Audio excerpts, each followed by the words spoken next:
संतप्त मानस शांत हूँ, जिनके गुणों के गान में वे वर्धमान महान जिन विचरे हमारे ध्यान। प्रवचन सार नामक महान शास्त्र है। इसे आचार्य कुंद देव ने 2000 वर्ष पहले इसी पवित्र भारत भूमि पर बनाया। यद्यपि ये प्रवचन सार ग्रंथ भी समय सार जैसा ही महान ग्रंथ है, फिर भी अध्यात्म प्रेमियों के बीच में जितना प्रवचन समय सार पॉपुलर है, उतना प्रवचन सार को स्थान नहीं मिला है। लेकिन आप शायद नहीं जानते हैं, यूनिवर्सिटी के लेवल पर विश्व की 145 यूनिवर्सिटी में 125 वर्ष से प्रवचन सार पाठ्यक्रम में है, और समय सार आज तक भी यूनिवर्सिटी के कोर्स में नहीं लग पाया। इसका पता ही नहीं होगा आपको क्या है, यानी समय सार प्रवचन सार की क्या महिमा है, उससे आपको ये समझ में आना चाहिए। प्रवचन सार में जिस विषय वस्तु का वर्णन है और जिस स्टाइल से वर्णन है, विश्व में जो आधुनिकतम फिलॉसफी की चर्चा होती है, वेस्टर्न फिलॉसफी, इंडियन फिलॉसफी, उन सब की चर्चा ज्ञान और ज्ञेय तत्व के रूप में ही होती है।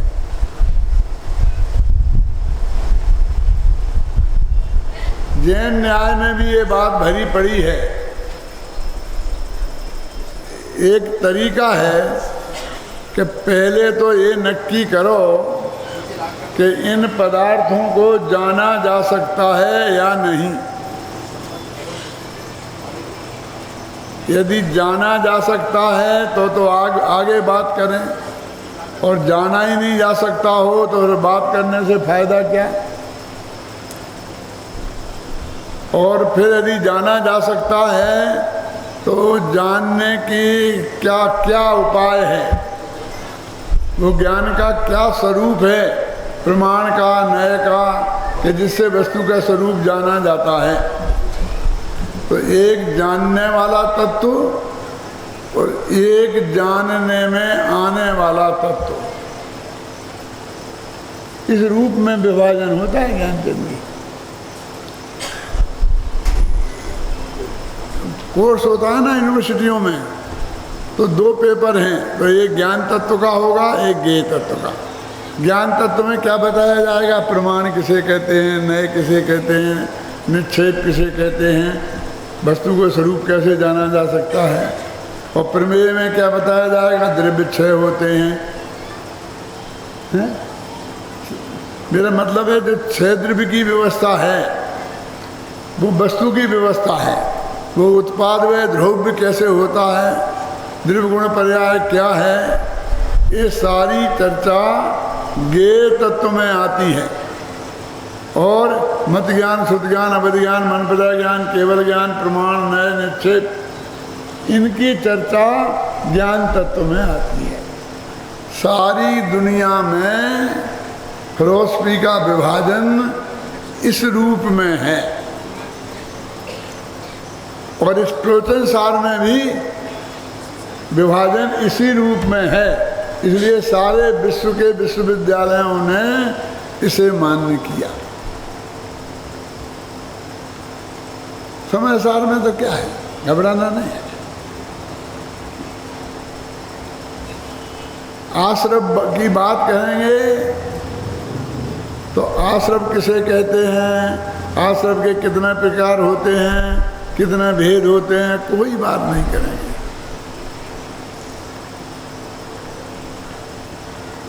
निर्जरा की बात करेंगे, आश्रम भी 57 प्रकार के होते हैं, निर्जरा भी 57 प्रकार की होती है, लेकिन समय सार में नहीं बताई।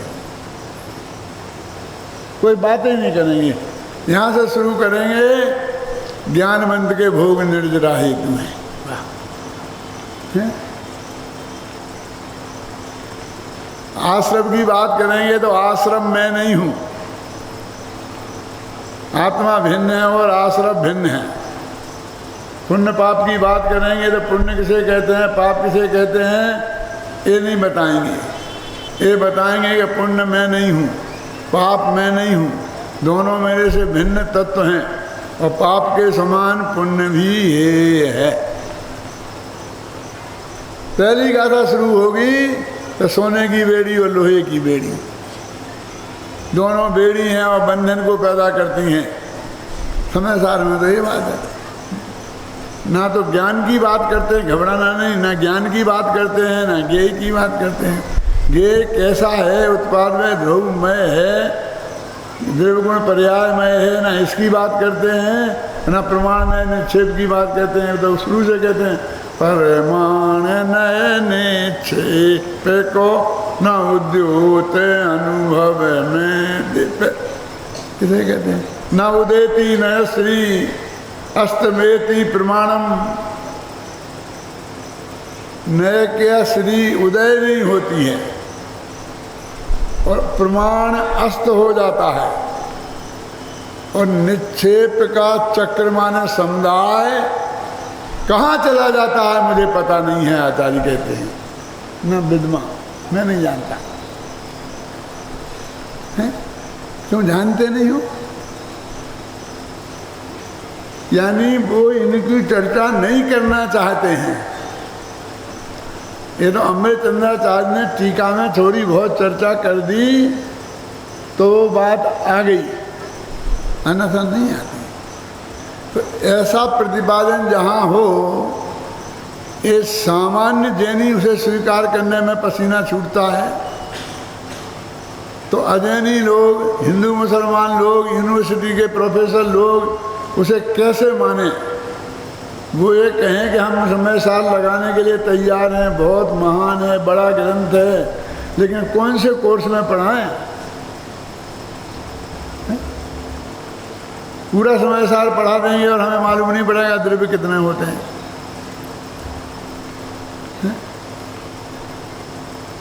तो प्रवचन सार जो ग्रंथ है वो साधारण ग्रंथ नहीं है, बहुत महान ग्रंथ है। पूज्य गुरुदेव श्री तो फरमाया करते थे कि जिनेंद्र भगवान के प्रवचन का सार है, इसलिए इसका नाम प्रवचन सार रखा। समय सार तो अपना तो शुद्धात्मा है ना, तो आत्मा कहने से बहुत अर्थ निकलते हैं और एक शुद्ध आत्मा के अलावा ढेरों शेरों कूड़ा करकट भी उसके साथ मिला रहता है। शरीर भी आत्मा, देश है मनुष्य आत्मा, तिरंच आत्मा, हाथी आत्मा, घोड़ा आत्मा, तो कितना मटेरियल बिल्कुल रद्दी सद्दी ये पुद्गल उसमें लिपटा हुआ है। असली आत्मा की बात कहाँ आती है? फिर उसमें से छांटने की बात करते हैं। प्रवचन सार में सबसे पहले सारी दुनिया को दो भागों में बांटो। कौन कौन से? ऐसा आपने कई दफे सुना होगा कि स्व और पर, है ना? तो अपने और पर में इन दो भागों में बांटो और कह देंगे पर को छोड़ दो और अपने में जम जाओ, रम जाओ, हो गया काम बस। लेकिन प्रवचन सार कहता है कि सारी दुनिया को दो भागों में बांटो। एक का नाम है ज्ञान तत्व और दूसरे का नाम है ज्ञेय तत्व। हमने ऐसा तो सुना था जीव तत्व है, अजीब तत्व है, आश्रव तत्व है, संवर तत्व है, निर्जरा तत्व है, ये तत्व तो सुने थे।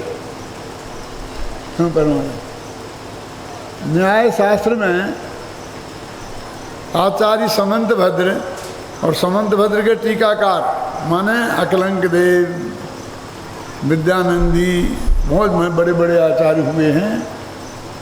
वे कहते हैं तत्व चार होते हैं। सुने कभी?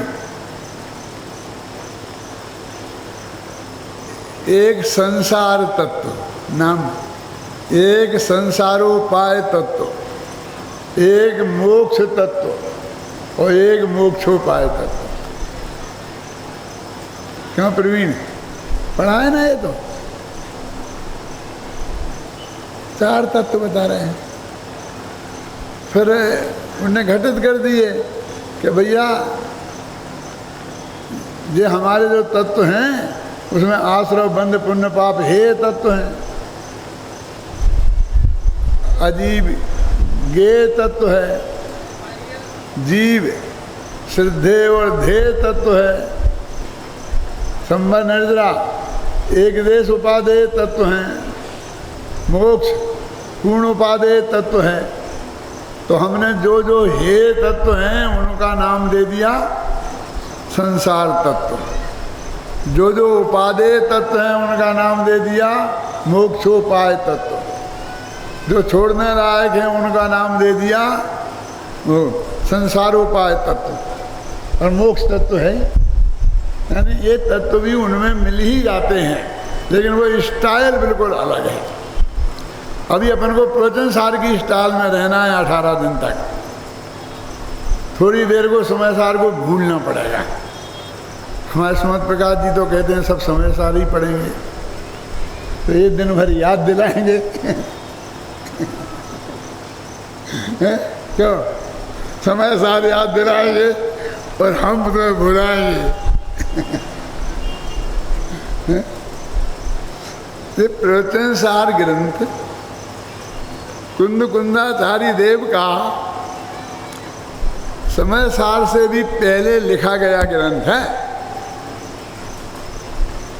एक तो पूज्य गुरुदेव श्री ये फरमाते थे कि विदेश क्षेत्र गए थे कुंद कुंदाचार्य देव, तो वहाँ से लौट के आकर लिखा समय सार लिखा होगा, बाद का है ना। लेकिन प्रवचन सार को गहराई से पढ़े बिना समय सार समझ में नहीं आएगा। मैं तो यहाँ तक कहता हूँ कि गोमठ सार को पढ़े बिना समय सार समझ में नहीं आएगा। क्यों?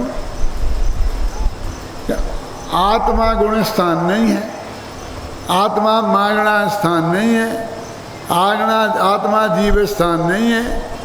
तो पहले ये तो बताओ कि गुण स्थान क्या होता है। हम तो गुण स्थान ही नहीं जानते कि गुण स्थान क्या होता है। आप लोग जानती होंगी, और विदिशा की सब अभ्यासी महिलाएं हैं और आप पुरुष भी बहुत अभ्यासी हैं, सारे मुमुक्षु यहाँ इकट्ठे हुए हैं, इसलिए आपका अपमान नहीं करना चाहता हूँ। लेकिन दुनिया में जितने जैनी हैं,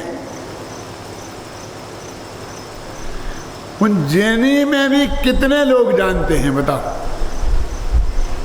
अजैनों की तो छोड़ दो तुम, लेकिन जैनी में भी 99% लोग इन बातों को नहीं जानते हैं, इन तत्व की बात को नहीं जानते हैं। और आप कहेंगे कि आत्मा गुण स्थान नहीं है, और आत्मा मागणा स्थान नहीं है, और आत्मा जीव स्थान नहीं है, तो क्या समझ में आएगा? पहले कहेंगे ये बताओ गुण स्थान किसे कहते हैं, मागणा स्थान किसे कहते हैं, जीव स्थान किसे कहते हैं? तो पहले जीव समझने पड़ेंगे ना।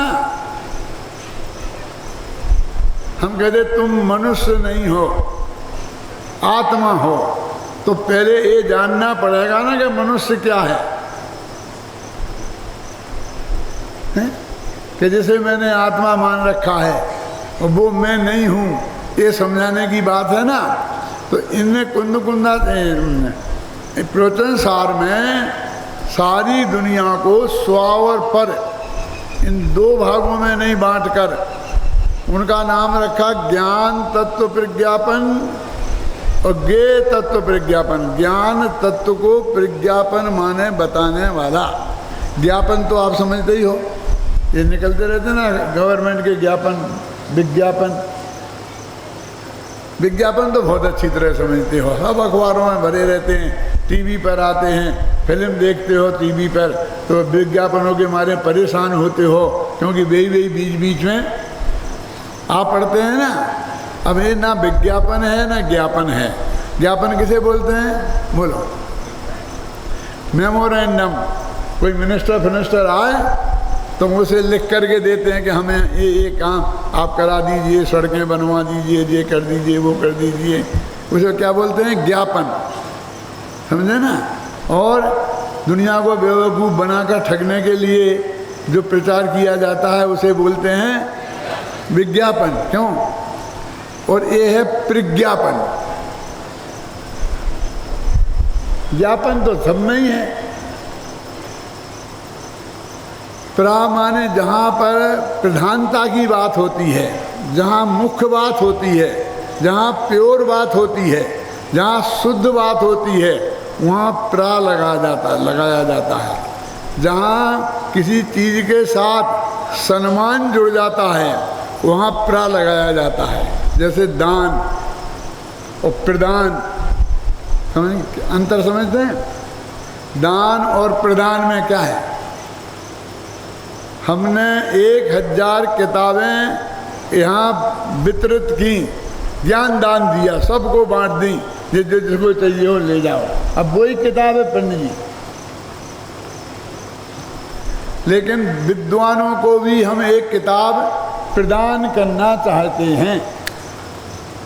क्यों? प्रदान कैसे की जाती है और दान कैसे की जाती है?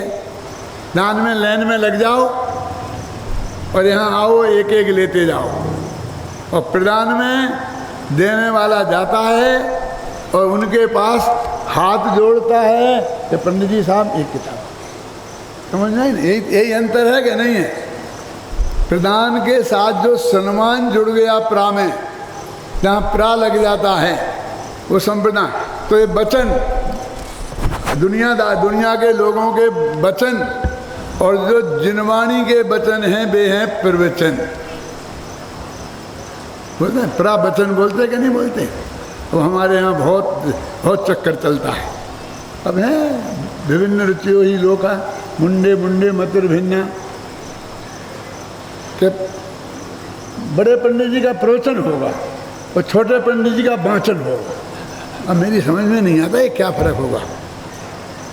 ये छोटे पंडित जी और बड़े पंडित जी कब बन जाते हैं, कैसे बन जाते हैं, क्या हो जाता है?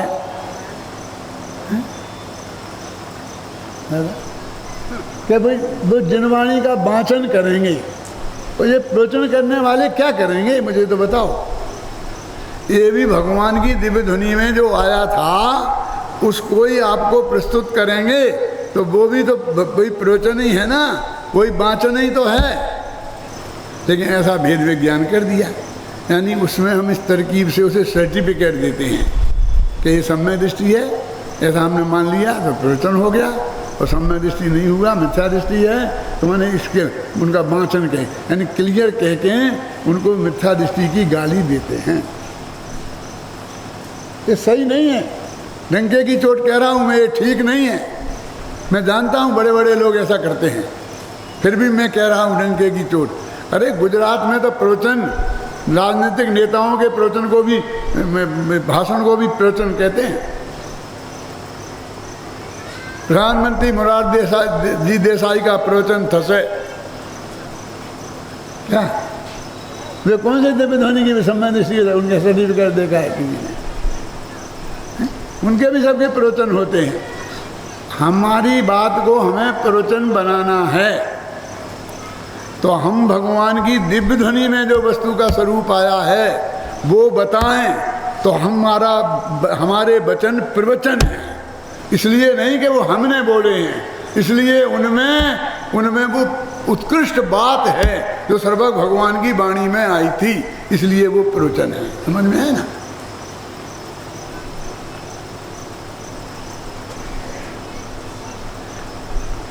ये प्रवचन सार मन जिनेन्द्र भगवान की दिव्य ध्वनि में जो आया है उसका सार है। जिन प्रवचन का सार है प्रवचन सार महान। क्या? जिनेन्द्र भगवान की वाणी का सार है। समय सार को तो उन्होंने 6 द्रव्य अथवा भगवान आत्मा उसमें द्रव्य कर्म, भाव कर्म, मोनो कर्म से रहित जो शुद्ध अवस्था से है, अथवा सब अवस्थाओं से पार जो मूल वस्तु स्वरूप है, उसको समय का सार कहते हैं। तो आत्मा की बात है। समय माने 6 द्रव्य हों तो सार लगकर आत्मा हो जाएगा, और समय माने आत्मा हो तो सार लगकर शुद्ध आत्मा हो जाएगा।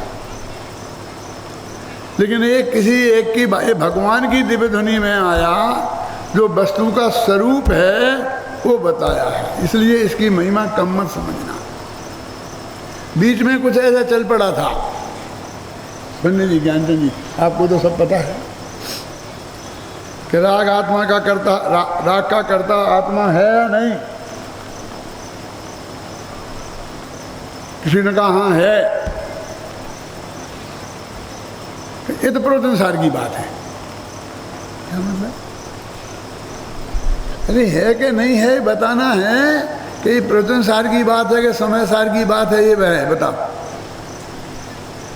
प्रवचनसार की बात है मैंने सेकंड नंबर की बात है, वो रिजेक्टेड माल है, वो कट पीस का माल। हाँ? हाँ? अरे भाग्य की बात है कि वो प्रवचनसार भी उन्हीं कुंदकुंदाचार्य देव ने लिखा जिनने समय सार लिखा। उसकी टीका भी उन्हीं अमृतचंद्राचार्य ने, जयसेनाचार्य ने लिखी जिसकी समय सार ने लिखी। और पूज्य गुरुदेव श्री ने भी दोनों पर प्रवचन किए, उसी श्रद्धा और भक्ति के साथ। वो हमारे लिए हे तत्व जैसा हो गया। और ये भी बहुत भ्रम है, अपने को बड़ा पंडित मानते होंगे वो, कि रागादिक का कर्ता आत्मा है। ये समय सार की बात है भाई साहब।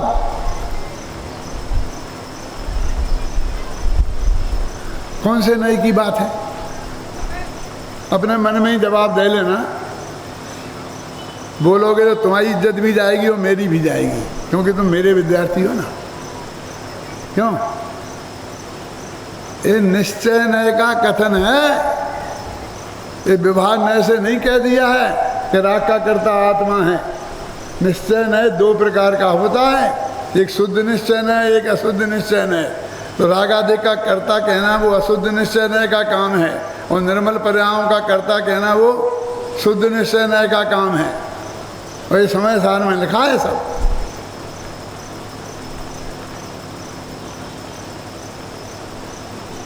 और शरीर की क्रिया का कर्ता कौन है, ये कौन से शास्त्र में लिखा?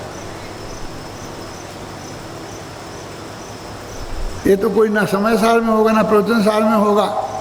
कोई वो रद्दी में मिलती होगी कोई किताब स्टेशनों पे, उसमें हो लिखा होगा। हाँ सोनू, तुम्हारे सोनगढ़ में सुना ना, ले जा करके मेरी ये बात। ये भी समय सार में लिखा है। बताऊं पंक्तियां? घटपट रथानी दब्बाणी, घट पट और रथ इन पदार्थों का कर्ता भी आत्मा है। ये घटपट रथ क्या है? ये बहुत खटपट करते हैं ना।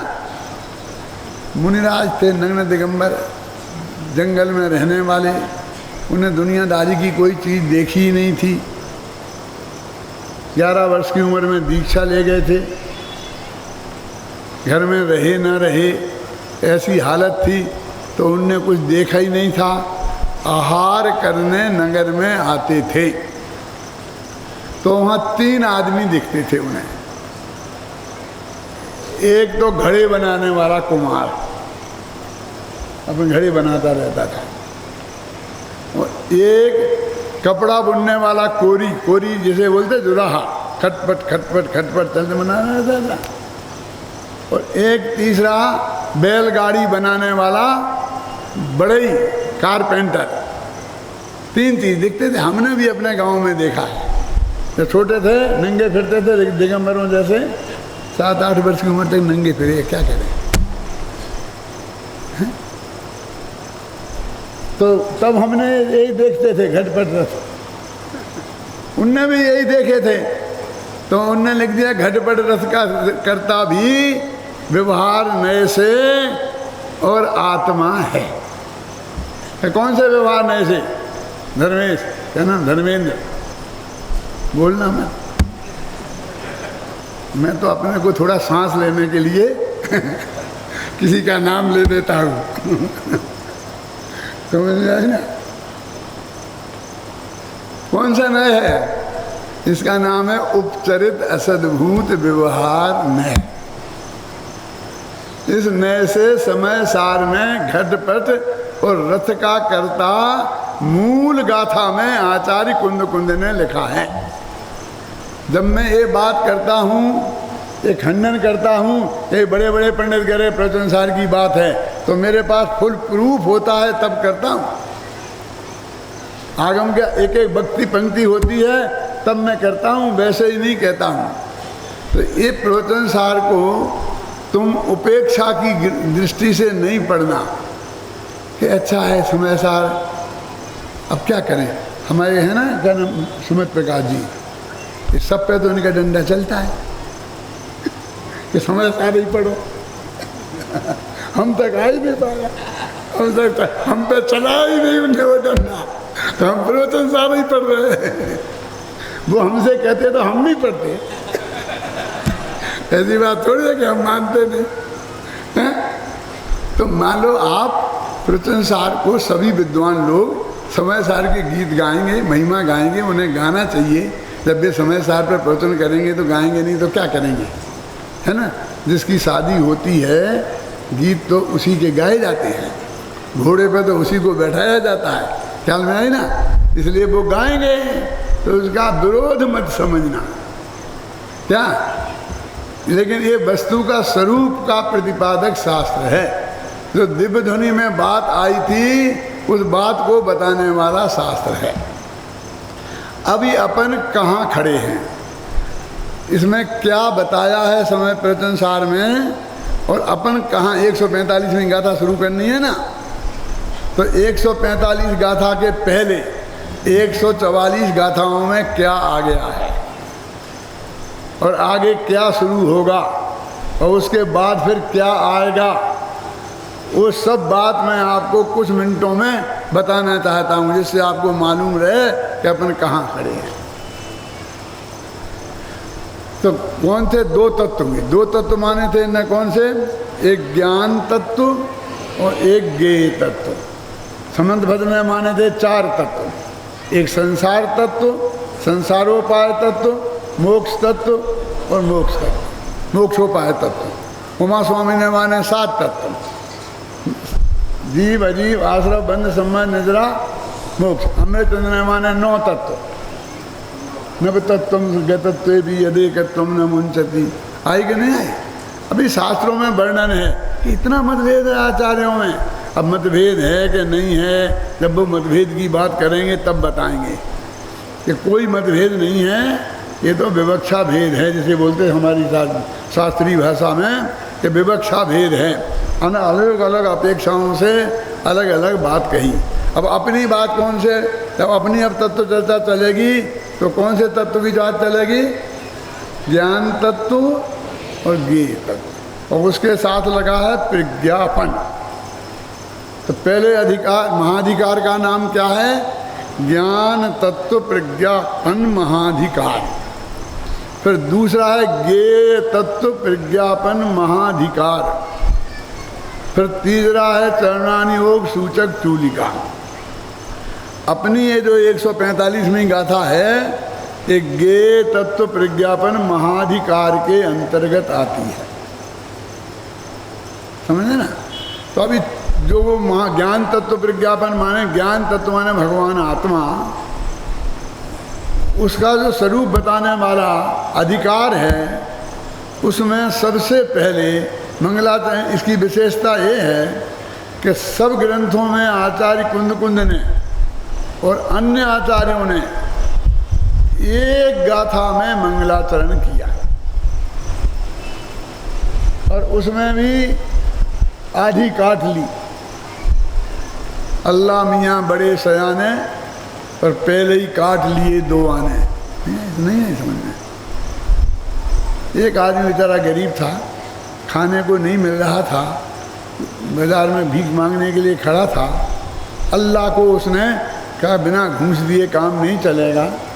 तो कहा हे अल्लाह, यदि मुझे 1 रुपये मिल जाएगा तो मैं 2 आने, पुराने ज़माने के 12 पैसे होते हैं, 2 आने आपको चढ़ाऊँगा। बोल दिया।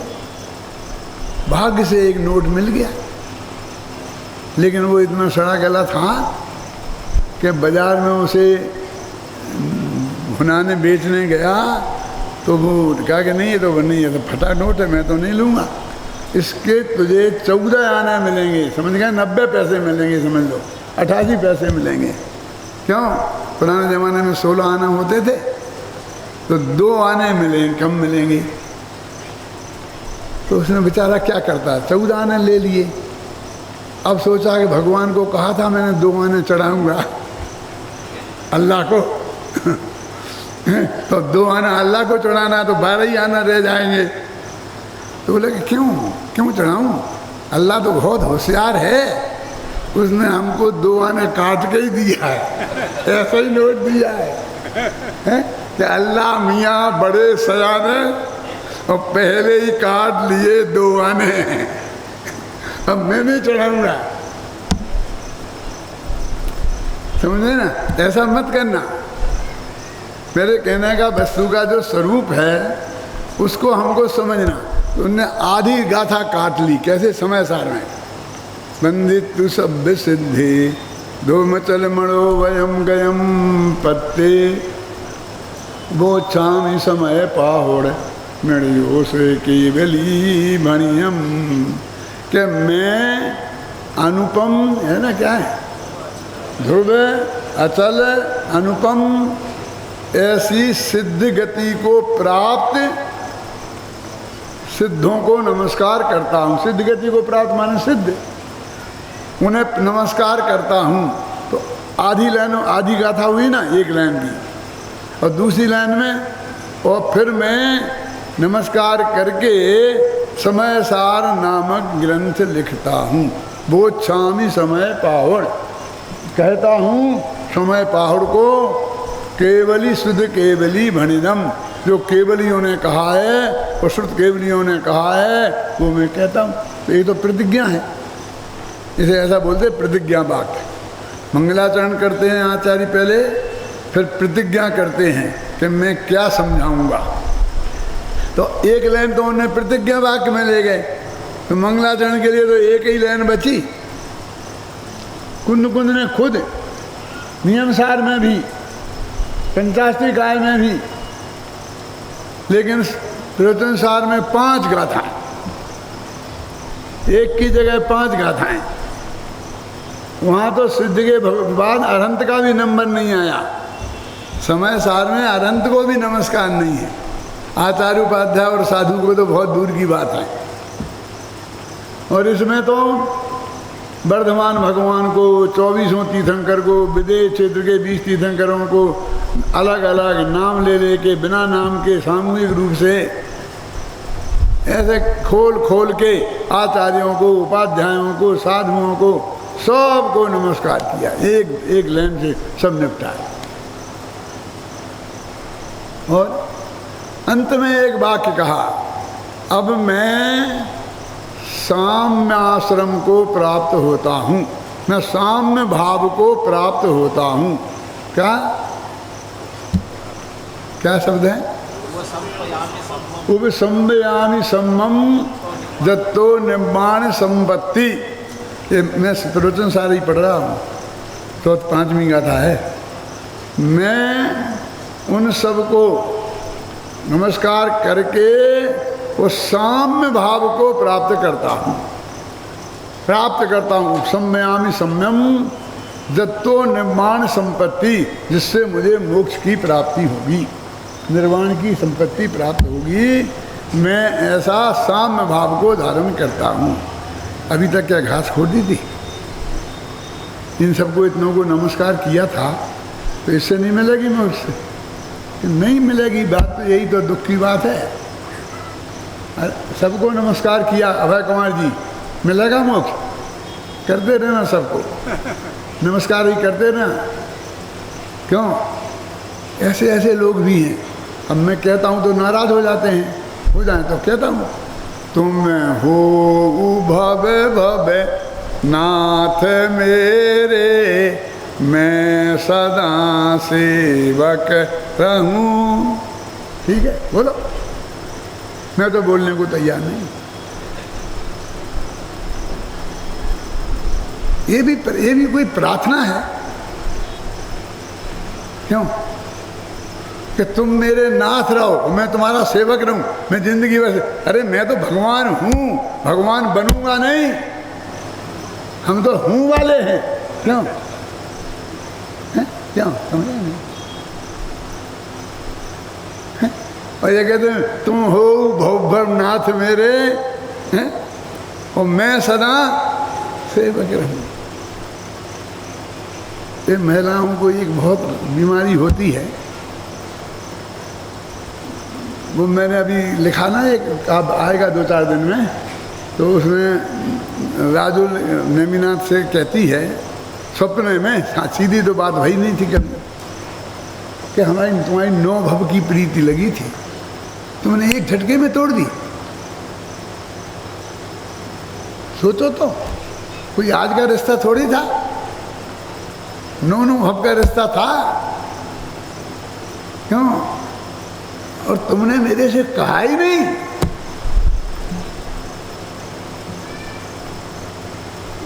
एक और गजब हुआ, तुम्हें मालूम नहीं है कि मेरी आधी किताब खो गई थी, आधी मिली, तो रखी थी, पड़ी थी। मेरी पत्नी ने पीछे पढ़ कर मेरे से बाकी की आधी लिखवाई जबरदस्ती। और तुम तो पूरी करो, पूरी करो, पूरी करो। मैंने पूरी कर दी, पूरी कर दी, लिख के छपने में दे दी, चली गई, प्रिंट हो गई। और वो जो मेरी आधी खो गई थी, उसमें से कुछ पेज मिल गए। और उसमें ऐसी ये बातें लिखी है कुछ।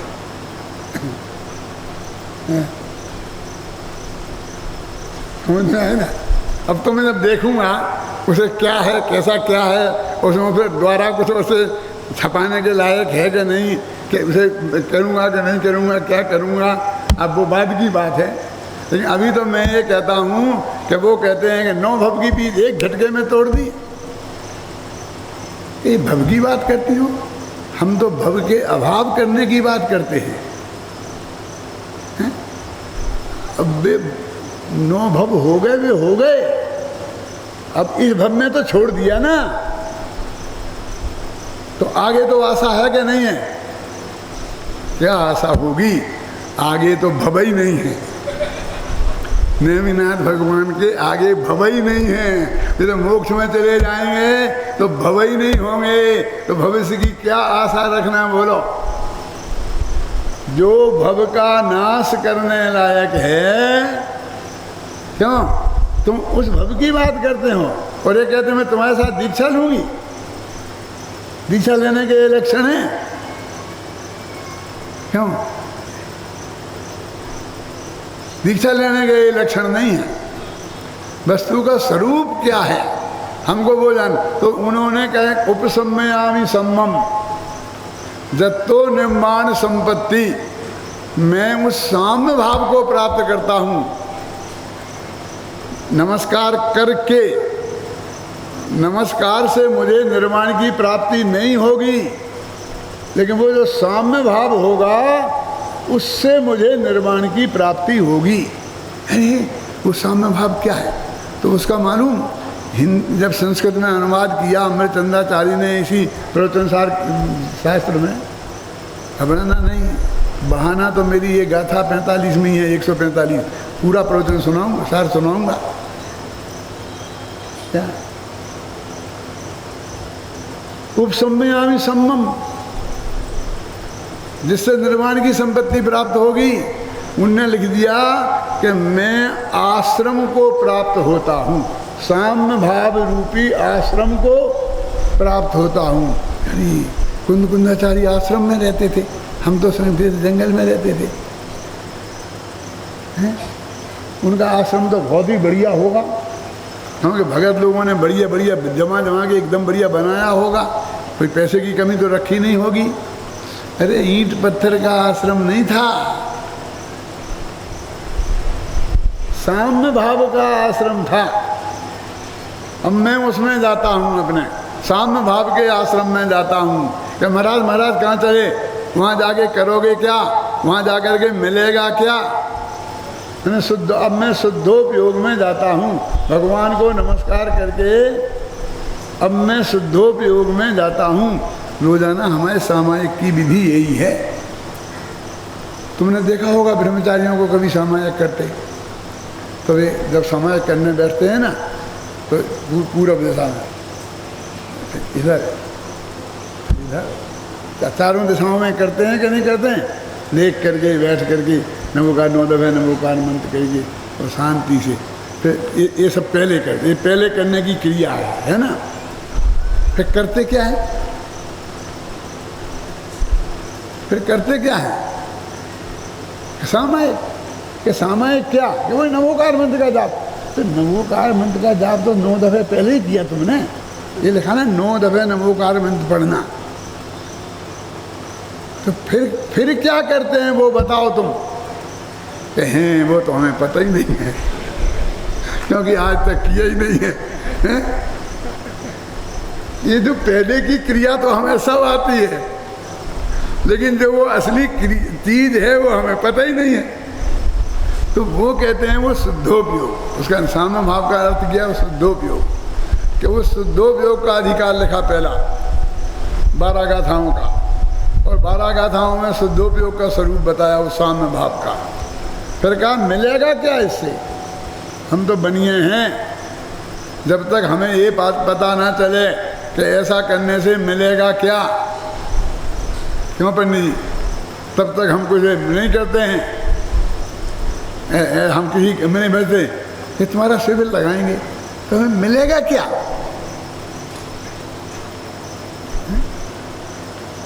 कि वो ज्ञान मिलेगा, हम पढ़ाएंगे लिखाएंगे बच्चों को, आपको, फिर बच्चे आपके बच्चों को पढ़ाएंगे, वो तो ठीक है, लेकिन मिलेगा क्या।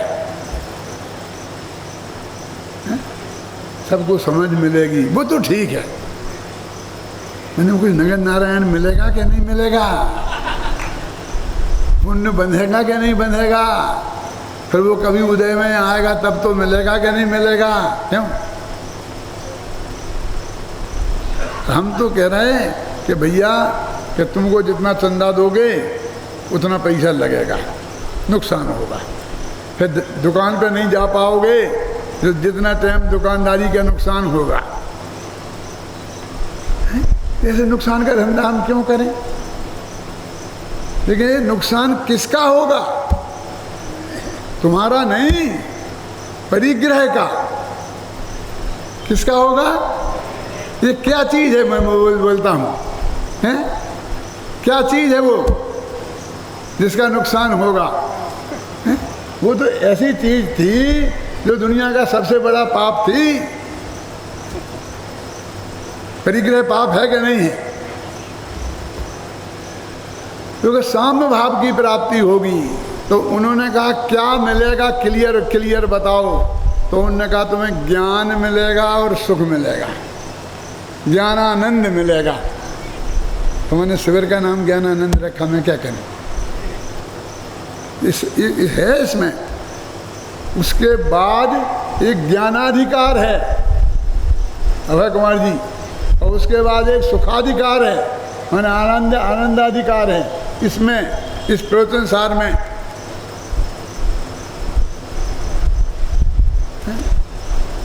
ज्ञानाधिकार है, फिर सुखाधिकार है।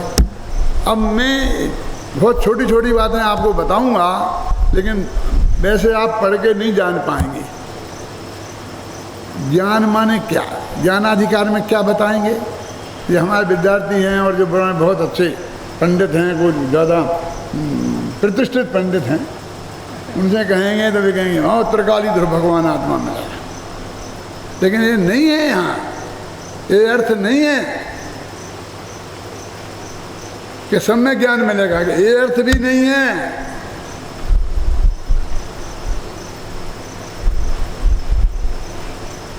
सोचा है आपने कभी? पढ़ा है? क्यों अशोक? अरे उसमें केवल ज्ञान मिलेगा, केवल ज्ञान की बात है। प्रवचन सार के ज्ञानाधिकार में त्रिकाली ध्रुव भगवान आत्मा रूप ज्ञान की बात नहीं है। ज्ञान गुण की विकसित पर्याय केवल ज्ञान की सर्वज्ञता की बात है। और आत्मा के अनुभव सम्यक दर्शन की प्राप्ति सर्वज्ञता का ज्ञान बिना कभी संभव नहीं है, नहीं है और नहीं है। सर्वज्ञता का स्वरूप जानना पड़ेगा। जो प्रवचन सार के कौन सी गाथा से, शायद 21वीं गाथा से होगा, 32 गाथाओं में होगा। केवल ज्ञान किसे कहते हैं? ये ज्ञान अलग ज्ञान है शेखरचंद जी। अच्छा सर, जो आप समय सार रखो, प्रवचन सार रखो एक तरफ। भगवान की पूजा तो करनी है कि नहीं करनी? क्यों? पूजा तो सबको करनी है ना, निश्चय वालों को, व्यवहार वालों को, इसमें तो कोई नहीं है मना कि नहीं करें तो निश्चय वाले नहीं करें, लेकिन कर रहे ना। सबसे पहले पूजन करते हैं ना। देखो भगवान बगल में विराजमान है, उनकी साक्षी पूर्वक करते हैं, चाहे करें ना करें ना करें, क्यों करें? तो करना है भगवान की पूजन। तो किसकी करना है? भगवान की। तो भगवान किसे कहते हैं बताओ? तो एक ही बात है ना, सर्वज्ञ हो, वीतरागी हो, हितोपदेशी हो। सबने पढ़ा कि नहीं? बच्चे बच्चे को मालूम है कि नहीं? तो सर्वज्ञ हो, ये पहली शर्त है। तो सर्वज्ञ किसे कहते हैं? उसी का नाम तो ये ज्ञानाधिकार में बताया है। केवल ज्ञान किसे कहते हैं? उसी का बात तो ज्ञानाधिकार में बताइए। बोलो, जानना जरूरी है कि नहीं? पूजा करने के पहले जानना जरूरी है। ऐसा नहीं गए 24 तीर्थंकर की पूजन करने के लिए, समोषण मंदिर विधान करने के लिए, सिद्ध तक विधान करने के लिए नहीं, नित्य नियम पूजन करने के लिए। नित्य नियम पूजन जानते हैं किसे कहते हैं? क्यों? नित्य नियम पूजन जानते हैं किसे कहते हैं? नित्य माने रोजाना जो नियम से की जाए, उस पूजा को क्या बोलते हैं? नित्य नियम पूजा। माने एक दिन भी जिनकी पूजा छोड़ी ना जाए। तो वे कौन कौन हैं जिन्हें हमें नित्य, हम जिनकी पूजा हमें करना चाहिए? तो वो सब पूज्य कि जिनकी कभी भी पूजा की जाती है, वो सब पूज्य हैं। तो सभी की रोजीना करना चाहिए। तो कैसे होगी? तो हमने देवसास गुरु की पूजन करी और उसके बाद वो कीर्तन चैत्यालय वगैरह बोल के अर्घ चढ़ाया, तो तुम्हारी सब पूज्यों की चीज हो गई, पूजा हो गई। क्यों? कि देवसास गुरु में सब पूज्य आ जाते हैं। देव में वीतरागी सर्वज्ञ परमात्मा आ जाते हैं, शास्त्र में जनवाणी आ जाती है, और गुरु में आचार्य उपाध्याय और साधु परमेष्ठी आ जाते हैं, है ना? आ जाते हैं कि नहीं आ जाते हैं? फिर 24 तीर्थंकर आ जाते हैं कि नहीं? सिद्ध भगवान आ जाते हैं कि नहीं? सब आ जाते, कोई नहीं बचता। जितने भी पूज्य हैं, हाँ वे बचते हैं अकीर्तन चैत्यालय, क्योंकि वे अजीब है ना। ये जीव जीव तो सब आ गए, और वे तो पत्थर की मूर्तियाँ बनी हुई हैं, तो वे अजीब रह गए। तो हम वो बोल देते हैं कीर्त्या कीर्तन चारु चैतन्य ज्ञान। ऐसे इतने में पूरी पूजन हो जाती है।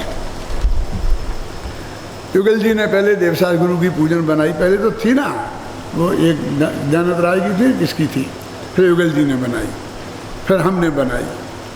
फिर हमारे एक मित्र थे यहीं आसपास में, बिरसा के आसपास में ही, सिरोंज है ना गांव, है ना कोई गांव सिरोंज? सिरोंज गांव के थे सरदार मलजी सच्चिदानंद। अब हैं कि नहीं है मुझे पता नहीं, लेकिन हमारे बहुत अच्छे मित्रों में से थे। तो उनने हमसे कहा कि पंडित जी, मैं ऐसी पूजन बनाऊंगा कि तुम सबको भुला दूंगा, युगल जी को, तुमको, सबको। हैं? ये क्या जादू करोगे तुम? कब बताया, मैं बताऊंगा क्या जादू करूंगा।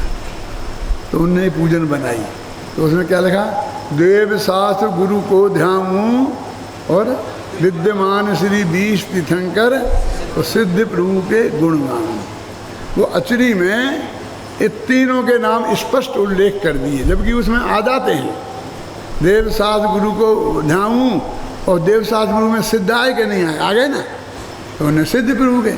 फिर विद्यमान 20 तीर्थंकर आए थे कि नहीं, अरहंत में आ गए थे, तो उनको द्वारा उल्लेख कर दिया, विद्यमान श्री 20 तीर्थंकर और सिद्ध प्रभु के गुण गाऊं। हम सब क्या बोलते, वन इन थ्री, क्या 3 in 1, 3 पूजने, एक पूजा करी वो 3 पूजने हो गई, समय बचता है। इन पंडितों की करें तो 3 पूजने करने पड़ती है, और उनकी एक करो तो 3 हो जाती है। लेकिन भैया हमारी में भी तो हो जाती 3।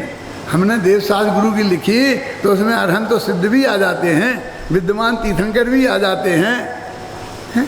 लेकिन लिखी तो नहीं ना क्लियर, हमें तो पता चलना चाहिए कि आ रहे कि नहीं आ रहे। विद्यमान श्री 20 तीर्थंकर सिद्ध प्रभु के गुण गाऊं।